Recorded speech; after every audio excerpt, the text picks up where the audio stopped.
नमस्कार दोस्तों, स्वागत है आप सभी का हमारे यूट्यूब चैनल ऑब्जेक्टिव सेंटर पर। इस वीडियो में हम लोग देखेंगे सेपर, प्लेनर और स्लैटर पर ऑब्जेक्टिव क्वेश्चन। तो सभी लोग वीडियो को शेयर कर दें अपने दोस्तों के साथ, जितने लोग लाइव देख रहे हैं। और डेली सुबह 7 बजे आप लोग लाइव आ जाया करें। तो चलिए हम लोग शुरू करते हैं। पहला क्वेश्चन है, सामान्यतः सेपर का फॉरवर्ड तथा रिटर्न स्टॉक का अनुपात कितना होता है? ऑप्शन है 2:3, 1:2, 3:2, 2:1। तो देखिए कह रहा है कि यहाँ पे फॉरवर्ड और रिटर्न स्टॉक। तो देखिए जो फॉरवर्ड और रिटर्न स्टॉक का जो रेशियो होता है वह 3:2 का अनुपात होता है। यानी कि फॉरवर्ड होने में आपका अगर 3 गुना समय लग रहा है तो रिटर्न होने में आपका 2 गुना समय लेगा। तो यहाँ पे आप को समझ में आ गया होगा ना कि 3:2 का अनुपात चलता है यहाँ पे। तो सेपर में अग्र स्टॉक में धातु की कटिंग होती है, जबकि वापसी स्टॉक में धातु की कटाई नहीं होती है। अतः सेपर में शीघ्र वापसी यानी कि क्विक रिटर्न मैकेनिज्म का प्रयोग हम लोग करते हैं। इसलिए यदि कटिंग स्टॉक 3 मिनट का समय लेगा तो वापसी स्टॉक में हमें सिर्फ 2 मिनट का समय लगेगा। दूसरा क्वेश्चन है कि सेपर में शीघ्र वापसी यंत्रावली यानी कि क्विक रिटर्न मैकेनिज्म लगाने से निम्न में से किसके लिए आवश्यक समय को कम किया जाता है? तो देखिए फॉरवर्ड स्ट्रोक में तो हमारा कटाई होता है, तो फॉरवर्ड स्ट्रोक में कटाई होता है तो इससे हमें समय लगेगा कटाई करने में, लेकिन आने में भी हमें क्या होगा, अगर जल्दी से आ जाए तो हमारे लिए प्लस पॉइंट होगा, क्योंकि हमें समय की बचत होगी। यानी कि हमारा बैकवर्ड स्ट्रोक में क्या होता है, यानी कि वापसी स्ट्रोक में के समय को कम करने के लिए हम लोग क्या करते हैं, क्विक रिटर्न मैकेनिज्म का प्रयोग करते हैं। तो यहाँ पे हमारा सी आंसर करेक्ट हो जाएगा। बैकवर्ड स्ट्रोक यानी कि वापसी स्ट्रोक में हम लोग को समय को कम करने के लिए क्विक रिटर्न मैकेनिज्म का प्रयोग करते हैं। देखिए यहाँ पे लिखा है कि सेपर में शीघ्र वापसी यंत्रावली यानी कि क्विक रिटर्न मैकेनिज्म का प्रयोग वापसी स्ट्रोक के समय को कम करने के लिए प्रयोग करते हैं। सेपर में अग्र स्ट्रोक में धातु का कटिंग होता है और रिटर्न स्ट्रोक में धातु का कटिंग नहीं होता है। शीघ्र यंत्रावली जो होती है, वापसी यंत्रावली से रिटर्न स्ट्रोक को शीघ्र लाया जाता है। तीसरा क्वेश्चन है कि सेपर के साइज का स्पेसिफिकेशन किसके अनुसार होता है? ऑप्शन है मेज के साइज के अनुसार, स्ट्रोक की लंबाई के अनुसार, टूल के अधिकतम साइज के अनुसार, मोटर के हार्स पावर के अनुसार। तो देखिए सेपर के साइज का जो स्पेसिफिकेशन होता है यह होता है स्ट्रोक की लंबाई के अनुसार होता है। तो यहाँ पे हमारा बी आंसर करेक्ट हो जाएगा। स्ट्रोक की लंबाई के अनुसार सेपर के स्पेसिफिकेशन किया जाता है। सेपर का साइज उसकी अधिकतम स्ट्रोक यानी कि मैक्सिमम स्ट्रोक लेंथ से लिया जाता है। यह सामान्यतः 175 से 900 mm तक होता है। चौथा क्वेश्चन है कि सेपर में बुल गियर निम्न में से किसके द्वारा चलाई जाती है? ऑप्शन एक पुल्ली, एक पिनियन, एक शाफ्ट, स्लाइडिंग ब्लॉक। तो सेपर में बुल गियर जिसके द्वारा चलाई जाती है वह रहता है हमारा एक पिनियन। यहाँ में हमारा बी आंसर करेक्ट हो जाएगा, एक पिनियन। सेपर में एक पिनियन द्वारा चलाई जाती है। सेपर में बुल जो रहता है एक पिनियन द्वारा चलाई जाती है। बुल गियर एक ही दिशा में अपनी गति को जारी रखता है और क्रैंक पिन भी उसी दिशा में उसी अनुपात में अपने मार्ग पर घूमता रहता है। सेपर में फीड दी जाती है वापसी स्ट्रोक के बीच में, कटिंग स्ट्रोक के बीच में, रिटर्न स्ट्रोक के अंत में, कटिंग स्ट्रोक के शुरू में। तो देखिए जो सेपर में फीड दिया जाता है यह हम लोग फीड देते हैं कटिंग स्ट्रोक के शुरू में ही दे देते हैं। तो यहाँ पे हमारा डी आंसर करेक्ट हो जाएगा। क्योंकि सेपर में धातु का कर्तन फॉरवर्ड यानी कि अग्र स्ट्रोक में होता है तथा वापसी स्ट्रोक में कोई कटाई नहीं होता है, अतः सेपर में फीड जो होता है कटिंग स्ट्रोक के स्टार्टिंग में हम लोग दे देते हैं। छठा क्वेश्चन है, निम्न में से कौन सा भाग सेपर का नहीं है? ऑप्शन है RAM, tool head, cross slide, Clapper box. तो देखिए जो सेपर का भाग नहीं रहता है वह है हमारा क्रॉस स्लाइड। क्रॉस स्लाइड कहाँ पे होता है? हमारा लेथ मशीन में होता है। तो यहाँ पे हमारा सी आंसर करेक्ट हो जाएगा। देखिए क्रॉस स्लाइड सेपर का भाग नहीं है बल्कि यह लेथ का भाग है। सेपर के जो भाग होते हैं वह हमें आता है उसमें, जैसे सेपर के भाग में होता है बेस हो गया, कॉलम हो गया, क्रॉस रेल हो गया यानी सैडल हो गया, टेबल हो गया, रैम हो गया, टूल हेड हो गया, क्लैपर बॉक्स हो गया, ड्राइव पिनियन हो गया, बुल गियर हो गया और राकार आर्म। ये होता है सेपर के पार्ट होते हैं। सातवां क्वेश्चन है, व्हिटवर्थ मैकेनिज्म किस सेपर में होता है? तो व्हिटवर्थ मैकेनिज्म में होता है जिस सेपर में रहता है कि रिटर्न स्ट्रोक कटिंग स्ट्रोक की अपेक्षा तेज से चलता है। तो व्हिटवर्थ मैकेनिज्म जिस सेपर में होता है वह रिटर्न स्ट्रोक कटिंग स्ट्रोक की अपेक्षा तेजी से चलता है। तो यहाँ पे वही लिखा है कि सेपर मशीन में रिटर्न स्ट्रोक कटिंग स्ट्रोक की अपेक्षा तेजी से चलता है। सेपर में अग्र स्ट्रोक में कटिंग होती है जबकि रिटर्न स्ट्रोक में धातु की कटिंग नहीं होती है। अतः सेपर का रिटर्न स्ट्रोक कटिंग स्ट्रोक की अपेक्षा कम समय लेता है अर्थात तेजी से चलता है। 8वां क्वेश्चन कि सेपर का वह भाग जो टेबल को सहारता है क्या कहलाता है? ऑप्शन है बेस, सैडल, क्लैपर, रैम। तो देखिए सेपर का जो भाग टेबल को सपोर्ट करता है वह रहता है हमारा सैडल। यहाँ पे हमारा बी आंसर करेक्ट हो जाएगा, सैडल। सेपर के टेबल को सहारने के लिए सैडल का प्रयोग किया जाता है। यह कास्ट आयरन की प्लेट होती है जो बोल्टों की सहायता से टेबल के साथ फिट होती है। क्रॉस फीड स्क्रू को घुमाने से सैडल के द्वारा टेबल को भरण मिलती है। सेपर में जाप का फीडिंग किया जाता है। तो देखिए सेपर में जो जाप का फीडिंग किया जाता है ये क्या करते हैं हम लोग मेज को चलाकर, यानी कि टेबल मूवमेंट के द्वारा सेपर में जाप का फीडिंग किया जाता है। तो सेपर में रैम टूल के साथ पश्चाग्र गति करता है। सेपर में कटिंग टूल वर्कपीस तथा पश्चाग्र गति करता है तथा टेबल को पश्चाग्र गति के 90 डिग्री पर फीड दिया जाता है। सेपर में भरण नान कटिंग स्ट्रोक के अंत में तथा कटिंग स्ट्रोक के शुरू होने से पहले मेज को दी जाती है। सेपर में बड़े आकार के जाप की सहायता से पकड़े जा सकते हैं। तो देखिए सेपर में जो बड़े आकार के जाप को अगर पकड़ना है तो उसके लिए हम लोग जिस डिवाइस का यूज करते हैं वह क्लैंप, बोल्ट एंड स्क्वायर रहता है। यहाँ पे हमारा डी आंसर करेक्ट हो जाएगा, क्लैंप, बोल्ट तथा वर्ग। तो सेपर में बड़े आकार के जाब क्लैंप, बोल्ट तथा टी बोल्ट की सहायता से पकड़े जाते हैं। टेबल सैडल पर बोल्टों की सहायता से कसी होती है। टेबल के ऊपरी तथा साइड पर मानक साइज की टी स्लॉट वी ग्रूव पट्टी होती है। टेबल पर टी स्लॉट की सहायता से जाब अथवा वाइस को क्लैंप किया जाता है। 11 नंबर क्वेश्चन है कि प्लेनर मशीन में किस स्ट्रोक में धातु की कटाई होती है? ऑप्शन है अग्र स्ट्रोक, वापसी स्ट्रोक, दोनों में, उपरोक्त में से कोई नहीं। तो देखिए जो प्लेनर रहता है, प्लेनर क्या करता है कि आपका वापसी स्ट्रोक में कटाई करता है, जबकि सेपर जो रहता है हमारा अग्र स्ट्रोक में कटाई करता है। जो प्लेनर रहता है हमारा वापसी स्ट्रोक में कटाई करता है। तो दोनों में अंतर याद रखिएगा। प्लेनर में धातु का जो कटाई होता है वह वापसी स्ट्रोक में होता है तथा इसका स्ट्रोक निष्क्रिय रहता है अर्थात अग्र स्ट्रोक में कोई कटाई नहीं होता है। प्लेनर में मुख्य पश्चाग्र गति रेसिप्रोकेटिंग मोशन तथा वर्कपीस करता है। रेसिप्रोकेटिंग जो मोशन करता है प्लेनर में वह वर्कपीस करता है। 12 नंबर क्वेश्चन है कि प्लेनर का आकार यानी कि साइज हम लोग किससे व्यक्त करते हैं? तो देखिए जो प्लेनर का जो साइज व्यक्त हम लोग करते हैं वह टेबल के आकार से करते हैं, इसलिए यहाँ पे हमारा डी आंसर करेक्ट हो जाएगा। प्लेनर का साइज निम्नलिखित तरीकों से किया जाता है, जैसे टेबल की चाल की अधिकतम लंबाई, हाउसिंग के बीच की क्षैतिज दूरी, टेबल की अधिकतम लंबाई और चौड़ाई, बेड की अधिकतम लंबाई। 13 नंबर क्वेश्चन है कि प्लेनर तथा सेपर के बीच अंतर यह है कि प्लेनर की दशा में क्या होता है? ऑप्शन है औजार स्थिर कार्य के ऊपर चलता है, औजार स्थिर होता है तथा जाब मेज के साथ पश्चाग्र गति करता है, औजार पश्चाग्र गति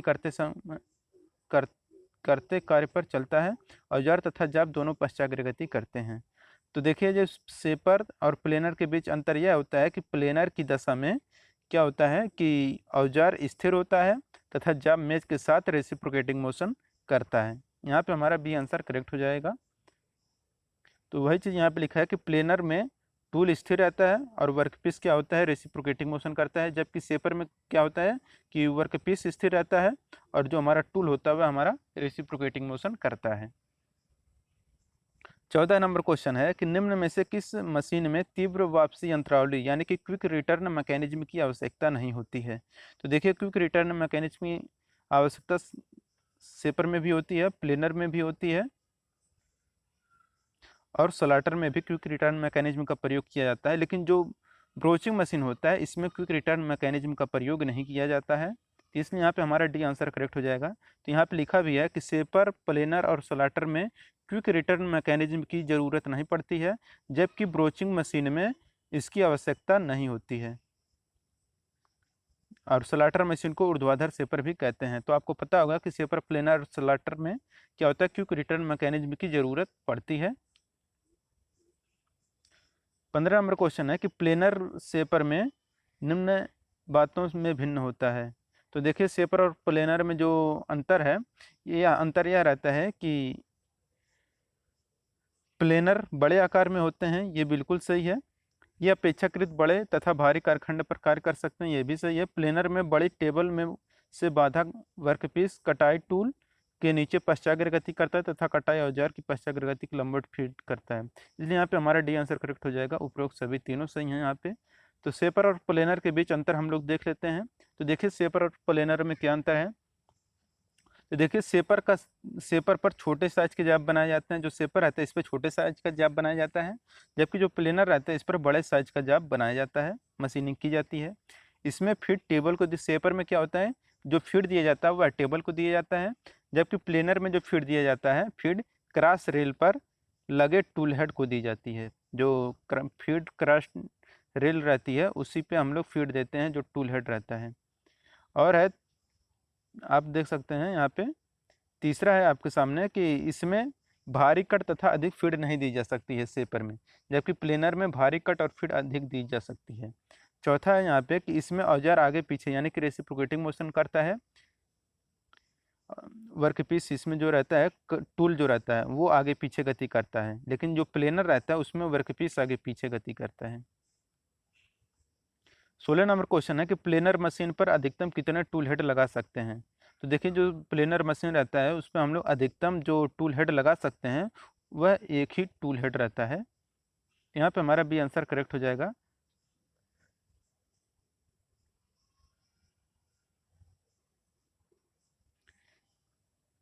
यहाँ पे थोड़ा गलत है, इसको यहाँ पे आप सेपर बना लीजिएगा। इसमें रहेगा सेपर कि सेपर मशीन पर अधिकतम कितने टूल हेड लगा सकते हैं। तो देखिए सेपर यहाँ पे बना लीजिएगा तब आपका क्वेश्चन सही हो जाएगा। इसमें कुछ गलत था।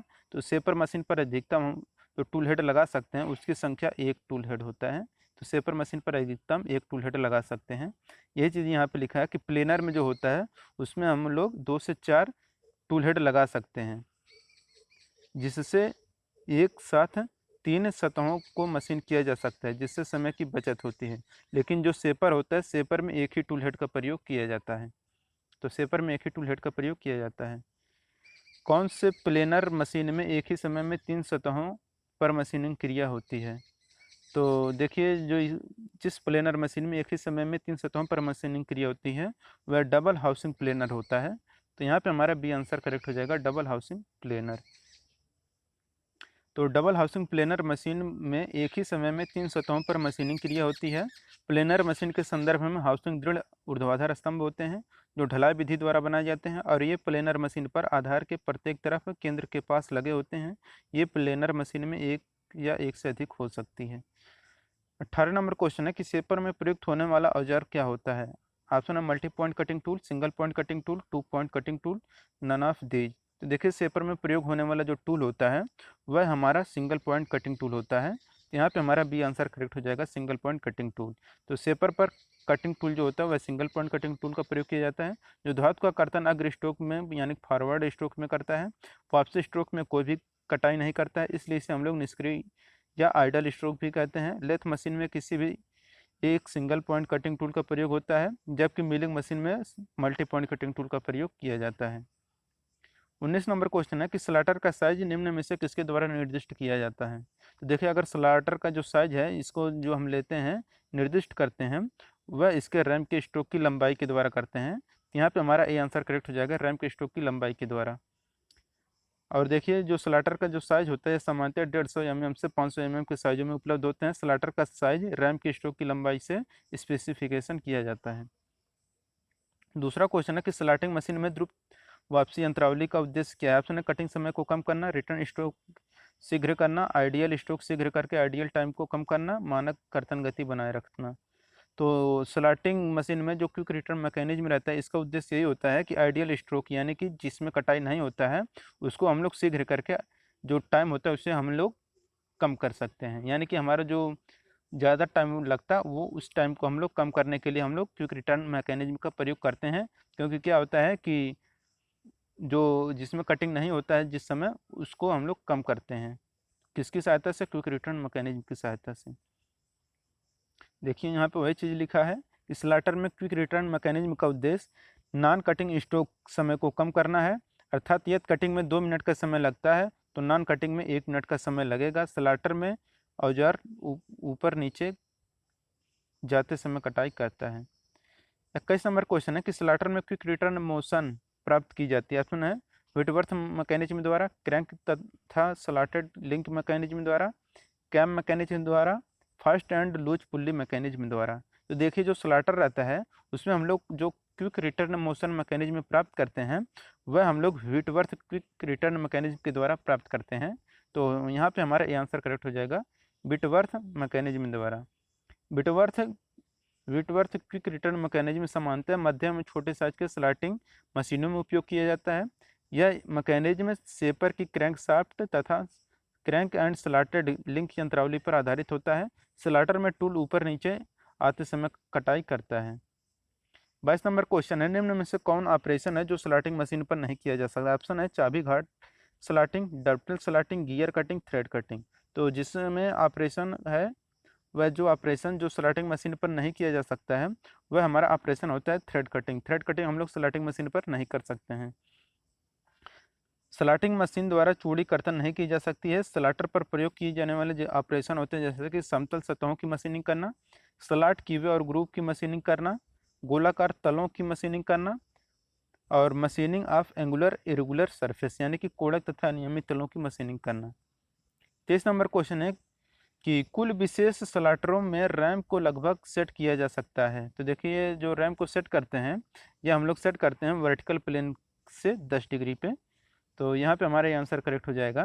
तो स्लॉटर मशीन में रैम लॉकिंग नट लगा होता है जिसका प्रयोग रैम की स्थिति में सेट करने के लिए किया जाता है। कुछ विशेष मशीनों में रैम को दोनों ओर 10 डिग्री तक झुका सकते हैं जिसकी सहायता से जो टेपर रहता है टेपर कीवे काटी जा सकती हैं तथा डाई बनाते समय अंडरकट देने में आवश्यक सहायक होता है। 24 नंबर क्वेश्चन है कि स्लॉटर मशीन टेबल पर आवश्यक सामान के साथ कौन सी फीड नहीं दी जा सकती है? ऑप्शन है rotary feed, cross feed, longitudinal feed, vertical feed. देखिए स्लॉटर मशीन टेबल पर आवश्यक सामान के साथ जो फीड नहीं दी जा सकती है वह रहता है वर्टिकल फीड। तो स्लॉटर टेबल के 3 स्वतंत्र फीडिंग मूवमेंट होते हैं, longitudinal movement, cross movement, rotary movement. अतः स्लॉटर टेबल पर स्वतंत्र रूप से ऊर्ध्वाधर फीड नहीं दी जा सकती है। 25 नंबर क्वेश्चन है, किस टेंडम प्लेनर कहा जाता है? तो किसे टेंडम प्लेनर कहा जाता है? तो टेंडर प्लेनर जो कहते हैं वह हम लोग डिवाइडेड टेबल प्लेनर को हम लोग टेंडम प्लेनर कहते हैं।